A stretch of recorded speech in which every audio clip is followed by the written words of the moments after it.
நாம் தமிழர் கட்சி இளைஞர் பாசறையின் மாநில ஒருங்கிணைப்பாளர்கள் ஒருவரான பேராசிரியர் கல்யாண சுந்தரம் அவர்கள். என் மரியாதைக்குரிய அண்ணன் உள்ளிட்ட அவையை வணங்கி கொள்கிறேன். நண்பர்களே, ஒரு மிக முக்கியமான தருணத்திலே நாம் நின்று கொண்டிருக்கிறோம்.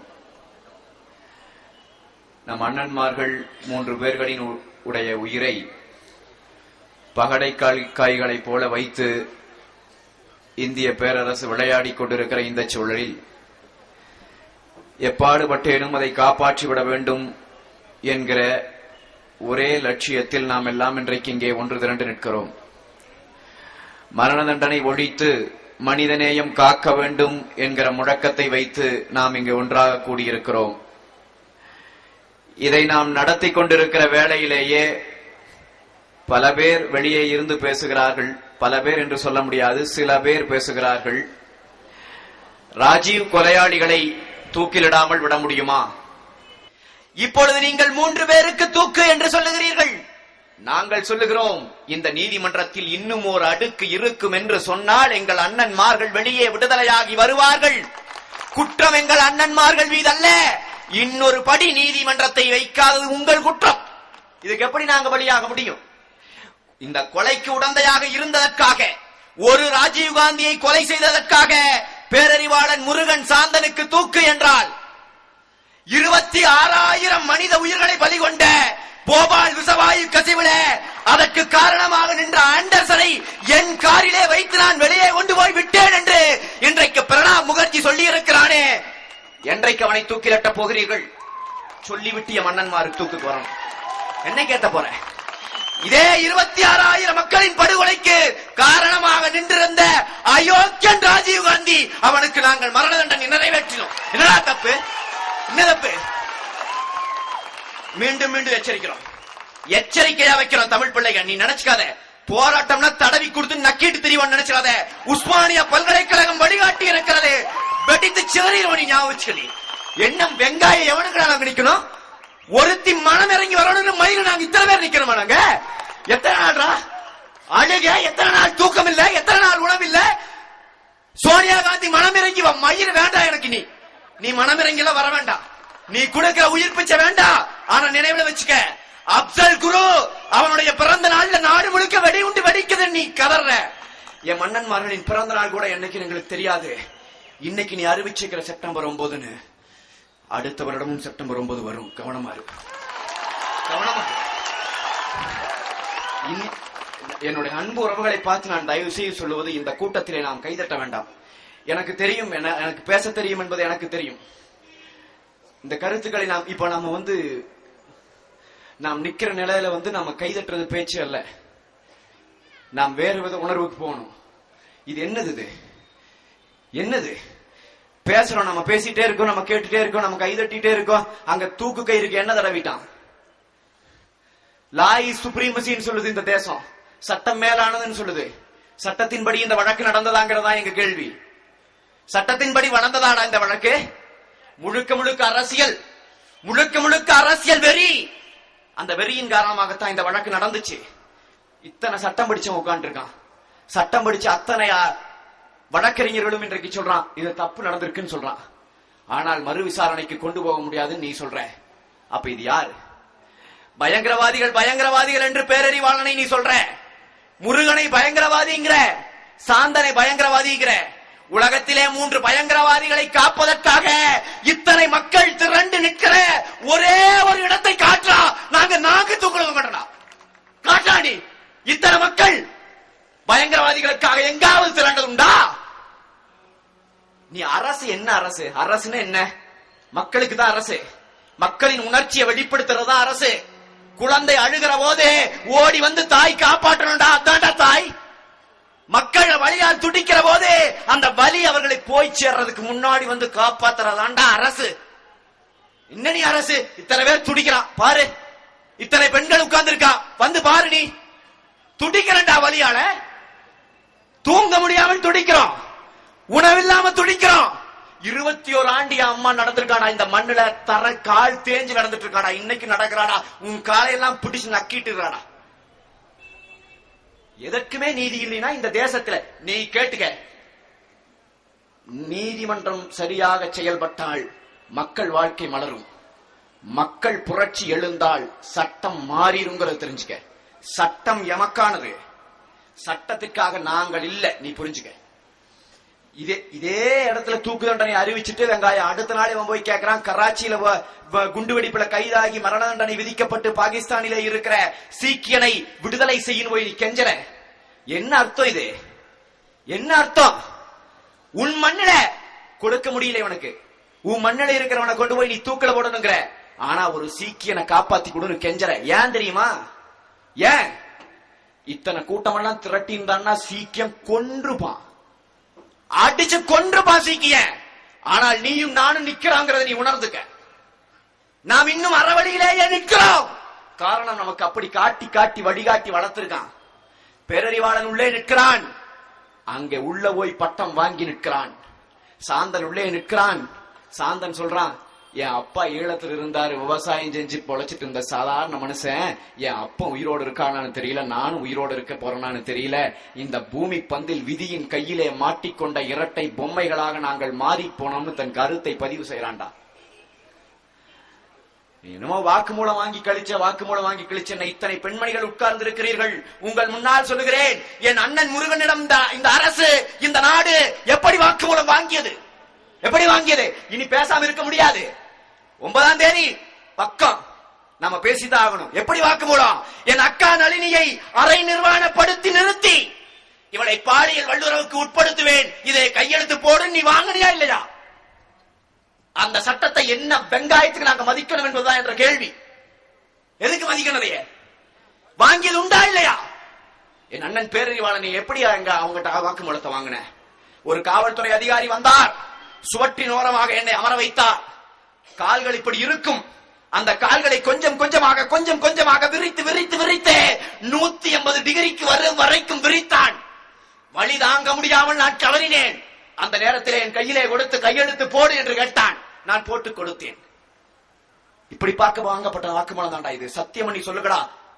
சிபிஐ அதிகாரிகள் இன்றைக்கு வந்து மக்கள் மன்றத்திலே பதில் சொல்லுங்கள். நாங்கள் மீண்டும் கேட்கிறோம். நாங்கள் உண்மையானவர்களாக நிற்கிற காரணத்தால் கேட்கிறோம். இந்த வழக்கை நீதிமன்றம் நடத்தட்டும், மக்கள் முன்னிலையில் நடத்தட்டும். மக்களுக்கு அறிவியுங்கள். வழக்கறிஞர்கள் கூட வேண்டாம்.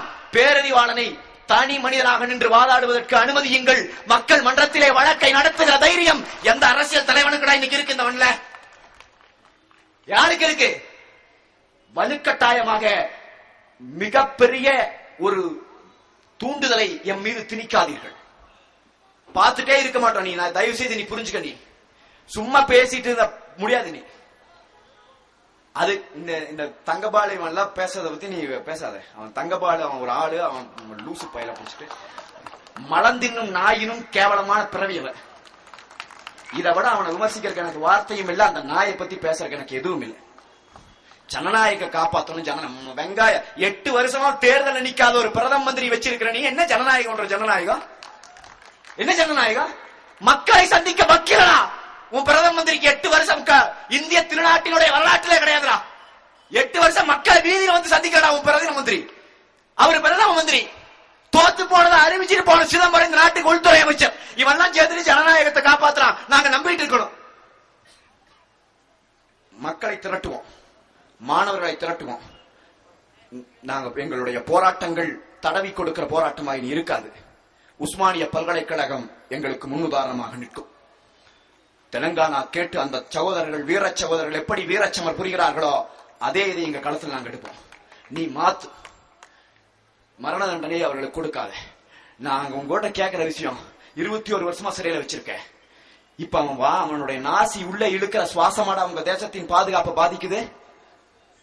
விடுதலையாடா கேட்கிறோம் நாங்க. அந்த சிறை கொட்டடிக்குள்ளேயே அவன் வாழ விடுங்கிறோம். இயற்கையாக அவனுக்கு வருகிற மரணம் உங்களை எந்த விதத்துல நான் பாதிக்குது? எதுக்கு மரண தண்டனை? எதுக்கு மரண தண்டனை? 1.25 லட்சம் மனிதர்களை கொண்டுட்டான்னு சொல்லி இன்னைக்கு ஐநா சபை சொல்லிட்டு இருக்க ராஜபக்சேவ சேனல் 4 அத்தனையும் எடுத்து வழி வழியா வெளியே போட்டிருக்கா. 1.25 லட்சம் மனிதனை கொன்ற ஒருவனை பற்றி இவன் தவறு செய்தானா இல்லையா என்று கூட கருத்து தெரிவிக்க துப்பில்லாத தேசம் ஒரு மனிதனை கொன்றார்கள் என்று சொல்லி அதற்கு உடந்தையாக இருந்தார்கள் என்று சொல்லி 3 பேரை தூக்கிலிட்டுதே. இது எந்த வகை நியாயம்? எந்த வகை நியாயம்? ஆனா உனக்கும் எனக்கும் நல்லா தெரியும், இங்க கூடி நிக்கிற இத்தனை மக்களுக்கும் நல்லா தெரியும் இது நியாயம் இல்லைன்னு சொல்லி. இது நியாயம் இல்ல. என்ன செய்யறது? என்ன செய்யறது? நமக்கு தெரியும் வழக்குல தப்பு நடந்துருச்சு, இந்த இடத்துல தவறு நடந்திருக்கு, இந்த இடத்துல சரியான வாதங்கள் வைச்சிருந்தா முடிக்கணும், எல்லாம் தெரியும். யாரிடம் கேட்பதே? யாரிடம் கேட்பதே? ஒரே ஒரு கடைசி வாய்ப்பு தான் இருக்கு. நீ இதை புரிஞ்சுக்க. நீதிமன்றத்திலே நமக்கு சரியான, இன்னும் நாம் நம்புறோம் இந்த நாட்டினுடைய நீதி செத்து விடவில்லை. நல்ல நீதி அரசர்கள் ஐயா கிருஷ்ணய்யர் போன்ற மாபெரும் மனிதர்கள் இன்றைக்கும் மண்ணில் வாழ்கிறார்கள். அவர்கள் நல்ல தீர்ப்பை வழங்குவார்கள் என்று நாங்கள் நம்புறோம். ஆனால் அதை தாண்டி ஒரு அரசியல் போராட்டத்தை எங்கள் மீது தயவு செய்து திணிக்காதீர்கள். தமிழகம் எப்பொழுதும் போல ஒரு அமைதி பூங்காவாக இருப்பதைத்தான் நாங்கள் விரும்புகிறோம். ஒரே ஒரு தீர்ப்பு, தவறான தீர்ப்பு கொடுத்ததற்காக மதுரை மாநகரத்தையே எரித்தால் மானமுள்ள வீரத்தமிழச்சி. அன்னைக்கு ஒரு கண்ணகி, இன்னைக்கு பல லட்சம் பத்தினி பெண்களை வச்சுட்டு நிக்கிறோம். கவனம், கவனம். ஒரே ஒரு தீர்ப்பு தான், தப்பி போச்சு, என்ன ஆச்சு, முடிஞ்சது. அதே நிலையை இங்க கொண்டு வருவதற்கு தயவு செய்து நீங்க முயற்சிக்காதீங்க. அந்த நிலையை இங்க நீங்க கொண்டு வந்துடாதீங்கிறதான் கேட்கிறோம். தயவு செய்து இப்பொழுதும் இறைஞ்சி கேட்கிறோம். எப்படியாவது எங்கள் அண்ணன்மார்களை எங்களுக்கு மீட்டுக் கொடுங்கள். நீதி தூக்கில் ஏற்றப்படுகிறது, அது குறித்து கவலைப்படுங்கள். அறிவார்ந்த சமூகம் சார்ந்தவர்கள் தயவு சூழ்ந்து இதை குறித்து சிந்திக்க வேண்டும். ஒரு உயிர் என்பது சாதாரணமானதல்ல. நீங்க ஒரு மிருக காட்சி சாலைக்கு போனேன்னு சொன்னா, அந்த மிருக காட்சி சாலையில பாம்புகள் வைக்கப்பட்டு இருக்கிற இடத்துக்கு போய் பாரு தயவு செய்து. அந்த பாம்புகள் வைக்கப்பட்டு இருக்கிற இடத்தை வலைக்குள்ளே போட்டு வச்சிருப்பான். அந்த பாம்புகளுக்கு இரையாக எலிகளை உள்ளே போட்டு வச்சிருப்பான். இந்த எலியை உள்ள போட்ட பிறகு பாம்பு தூங்கிட்டு இருக்கும். எலிக்கு தெரியும், எப்ப இந்த பாம்பு விழிக்கிறதோ அப்பொழுது என் வாழ்வு முடிந்துவிடும் என்பது எலிக்கு தெரியும். அதனால அந்த எலி எப்படி இருக்கும் தெரியுமாடா?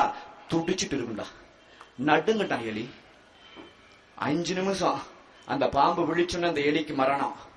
5 நிமிடம் வெறும் 2 அறிவு கொண்ட ஜீவன் அப்படி தன் மரணத்தின் வலியை உணர்ந்து துடிக்கும் என்று சொன்னால், 11 ஆண்டு காலமாக அவனுக்கு மரண தண்டனை கொடுத்து நாளை காலை தூக்கா, நாளை மறுநாள் காலை தூக்கா என்று தெரியாமல் வைத்திருக்கிறீர்களே, இதைவிட மாபெரும் கொடிய தண்டனை இந்த பூமி பந்தில் வேற எங்காவது உண்டா என்பதையும் அறிவார்ந்த சமூகம் சிந்திக்க வேண்டும்.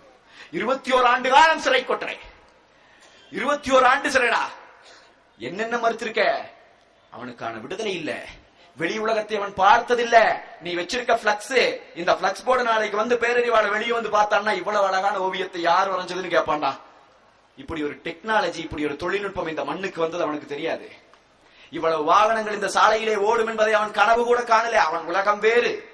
ஒரு மனிதனை அந்நியப்படுத்தி மாபெரும் சுரண்டலுக்கு, மனித நேய சுரண்டலை உட்படுத்தி அவனை நீ படுக்க அங்க வச்சிருக்க.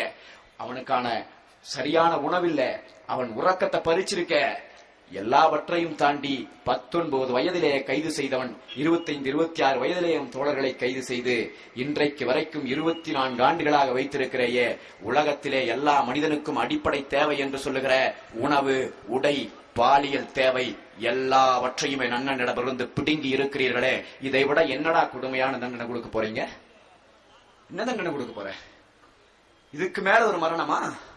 நீ நல்லா தெரிஞ்சுக்க, இந்த மரண தண்டனை கொடுக்கிறது பேரறிவாளனுக்கு நீ நினைச்சுக்காத. பேரறிவான சாந்த முருகன் நம்ம கையை தாண்டி செத்துட்டான்னு வையே, 1.25 லட்சத்தோட சேர்ந்து இது ஒரு 3. அவன் வரலாறு. ஒவ்வொரு செப்டம்பர் வரும்போது அவன் வரலாறு. நீ அவன் லட்சம் ஆண்டுகள் ஆனாலும் என் தமிழ் தம்பிகள் அவனை தலையில தூக்கிட்டு சோம்பான். அவன் வரலாறு. ஆனா தூக்கு அவனுக்கு இல்ல.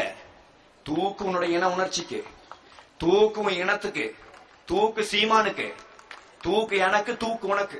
நீ என்ன நீ அவனுக்கா தூக்கு? அவன் இன்னும் எப்படா கொல்ல முடியும்? செத்த பிணங்களை எப்படா கொல்லுவ?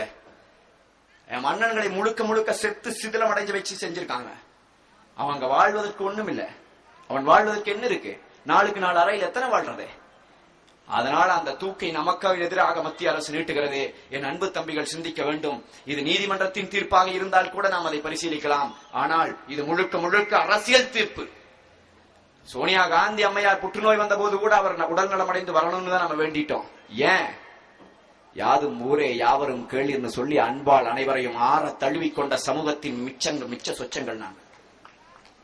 இன்னைக்கும் அதைத்தான் சொல்றோம். எனவே அவர்கள் இறங்கி வர வேண்டும். இல்லை என்றால் அவர்கள் இறங்கி வருகிற போராட்டத்தை நாம் முன்னெடுக்க வேண்டும். என் அருமை தோழர்களே, உங்களுடைய உணர்ச்சி உண்மையானது என்று சொன்னால், உண்மையிலேயே இந்த கருத்துக்களை நீங்கள் நெஞ்சிலே ஏற்றி இருக்கிறீர்கள் என்று சொன்னால், தயவு செய்து கூடி கலையாதீர்கள். இனி ஒரு முறை கூடுவதென்றால் உங்கள் வீட்டிலே இருக்கிற பெண்கள், குழந்தைகள் அத்தனை பேரும் தெருவுக்கு வர வேண்டும். முத்துக்குமரன்களைப் போல் இனி தீக்குளித்து பிரயோஜனமில்லை. இனி நமக்கு தேவை அங்கைய கண்ணிகள் என்பதை உணர வேண்டும். அதுதான் மாற்று வழி. நீ அதனால பெண்களோட தெருவிலே திரளு, குழந்தைகளோட தெருவிலே திரளு. உன் வீடுகளிலே கருப்பு கொடிகளை ஏற்றி இந்த மரண தண்டனை என்கிற மாபெரும் கொடூர தண்டனைக்கு எதிரான உன்னுடைய கருத்துரைகளை பரப்புரை செய். என் அண்ணன் மணிசந்தில் குறிப்பிட்டதைப் போல வீடுகளிலே நீங்கள் தூக்கு கயிறுகளை தொங்க விடுங்கள். அதனுடைய கொடூரம் எவ்வளவு கொடூரமானது என்பதை நீங்கள் உலகிற்கு உணர்த்துங்கள். நீங்கள் உணருங்கள். இவ்வளவு கொடுமையான ஒரு பிரச்சனை நம் முன்னால் நிற்கிற போது தயவு செய்து எந்த காரணத்திற்காகவும் அச்சப்பட்டோ வேறு காரணங்களுக்காகவோ ஒதுங்கி நின்று விடாதீர்களே உறவுகளே. இது இப்பொழுது நாம் போராட தவறினால் மீண்டும் எப்போதும் நாம் போராட முடியாதவர்களாக முடமாக்கப்படுவோம். நாம் போராடி காத்தவற்றை போராடி மீட்க வேண்டும்.